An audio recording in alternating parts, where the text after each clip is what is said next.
Hello दोस्तों, नमस्कार। आज हम बात करेंगे बहुत ही चर्चित फेस डोनाल्ड ठग के बारे में। ये वो इंसान है जो हो रहे नए जियोपॉलिटिकली बदलाव के बहुत बड़े जिम्मेदार हैं। इनको ठग इसलिए बोल रहा हूँ कि एक ये जो टैरिफ नीति लेके आए हैं, इनकी टैरिफ नीति के बारे में अगर मैं बताऊँ आपको, दुनिया की राजनीति में एक नया मोड़ आया है। आप लोगों को पता है, अमेरिका में सत्ता परिवर्तन और अमेरिका फर्स्ट की वापसी ने भारत समेत पूरे एशिया के लिए नई चुनौतियां खड़ी कर दी है। आप सबको पता है। डोनाल्ड ट्रंप, जिन्हें भारत में कई लोग क्या कहते हैं मेरे को नहीं पता, मैं उनको डोनाल्ड ठग कहता हूँ इसलिए क्योंकि जैसे ठग अपनी व्यापार नीति करने के लिए, व्यापार करने के लिए नई नई चीज़ें करता है ना, नए नए बहाने बनाता है, ये ठग साहब वैसे ही करते हैं। हर बार टैरिफ धमकी, हर बार टैरिफ धमकी। डोनाल्ड ठग एक बार फिर टैरिफ धमकी के साथ सामने आए हैं। उनका साफ संदेश है कि अगर भारत अपना मार्केट उनके लिए नहीं खोलेगा तो भारत के साथ व्यापार नहीं करेंगे, उस पर टैरिफ लगाएंगे। जैसा आप लोगों ने देखा होगा, अमेरिका ने भी अपने कुछ सेक्टर हैं जिसमें भारत से ज़्यादा टैरिफ लगा के रखे हैं। वो जो भारत को कहता है ना कि भारत बहुत टैरिफ वसूलता है, उससे ज़्यादा टैरिफ लगा के बैठे हैं। और ये डोनाल्ड ट्रंप हमेशा नींद में रहते हैं। जैसे अगर गली में कुछ आपने देखा होगा, मैं इनको नहीं कह रहा, एग्जांपल दे रहा हूँ, गली में कोई कुत्ता सो रहा होता है, अगर आप वहाँ से जाते हैं तो भौं भौं भौं करता है। क्यों?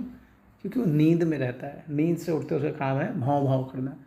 तो कुछ लोग हैं जब नींद से जागते हो तो भौं भौं भौं भौं करते हैं, करना है तो उनका काम है भौं भौं करना। ऐसे लोगों को उन्हीं के हिसाब से जवाब देना चाहिए, ऐसा मेरा मानना है। ये टैरिफ वार सिर्फ व्यापारिक नहीं है, बल्कि जियोपॉलिटिकली स्ट्रेटजी का हिस्सा है।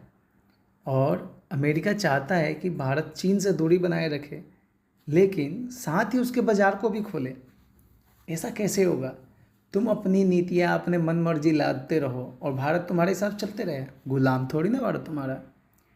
भारत के उद्योग जगत पर इसका सीधा असर पड़ सकता है। खास टेक्नोलॉजी, फार्मा और ऑटोमोबाइल सेक्टर टैरिफ बढ़े तो अमेरिका और भारत के एक्सपोर्ट में आएगी अंतर, और भारत की जो प्रतिस्पर्धा है उसमें कमजोरी देखी जा सकती है, बिल्कुल होगी। लेकिन इसके साथ भारत सरकार को भी कुछ अपने स्टैंड क्लियर करने होंगे, कुछ बदलाव लाने पड़ेंगे, जीएसटी में बदलाव लाने होंगे, जैसा प्रधानमंत्री मोदी जी ने बोल दिया है। तो डोनाल्ड ठग के बारे में ज़्यादा सोचने की जरूरत नहीं, बल्कि भारत के लोगों से ये अनुरोध है कि वो अपने देश की लोकल फॉर वोकल, लोकल सामान को ज़्यादा परचेज करें, अपना ब्रांड तैयार करें। हमें नहीं चाहिए उसका ब्रांड, अपना ब्रांड खरीदें, अपना ब्रांड बनाएं, अपने ब्रांड को प्रमोट करें, तभी जाके हम कुछ कर सकते हैं। Make in India and make for world, जो प्रधानमंत्री मोदी ने कहा था, हमें इस चीज़ को लेके चलना होगा। और ये सिर्फ आपको पता है जो डोनाल्ड ठग कर रहे हैं, ये सिर्फ व्यापार की कहानी नहीं है, ये एक शक्ति संतुलन का खेल है। अमेरिका इंडो पैसिफिक में भारत को एक मजबूत साथी देखना चाहता है, लेकिन टैरिफ धमकियाँ रिश्तों में तनाव ला सकती है, आपको पता है, उसे भी पता है। लेकिन उसको भारत की बढ़ती ताकत से चिढ़ है। वो नहीं चाहता कि इंडिया बढ़े, इंडिया इतना पावरफुल हो, इसलिए वो नए नए नखरे कर रहा है। भारत के सामने सवाल बड़ा है, पर वह अमेरिका की टैरिफ धमकियों को झेलते हुए स्वतंत्र नीति अपनाएगा या फिर दबाव में आकर झुकना पड़ेगा। आने वाले महीनों में यह जियोपॉलिटिकल समीकरण पूरे एशिया की दिशा तय करेगी।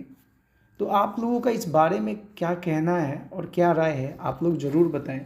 मैं तो यही कहूँगा कि ऐसे डोनाल्ड ठग आते रहेंगे, जाते रहेंगे। हमें अपनी नीति मजबूत करनी होगी, अपने देश के बारे में सोचना होगा। ऐसे डोनाल्ड ठग के बारे में नहीं सोचना होगा, अपने देश के बारे में सोचना होगा। ऐसे आप लोगों को याद होगा जब इन्होंने कहा कि भाई ईरान से तेल नहीं, हमने ईरान से तेल बंद कर दिए।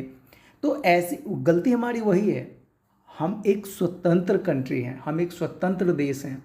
हम डिसाइड करेंगे हमको कहाँ से माल लेना है, कहाँ से क्या लेना है। ज़रूरत हमारी है, पैसा हमारा है, तो निर्णय भी हमारा होगा, ऐसा मेरा मानना है।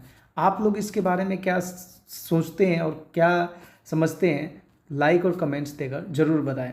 और हमें सहयोग करने के लिए मेरे चैनल को लाइक और सब्सक्राइब जरूर करें, ताकि मैं और नए अपडेट्स के साथ आपके सामने आ सकूं। बहुत बहुत धन्यवाद। Thank you.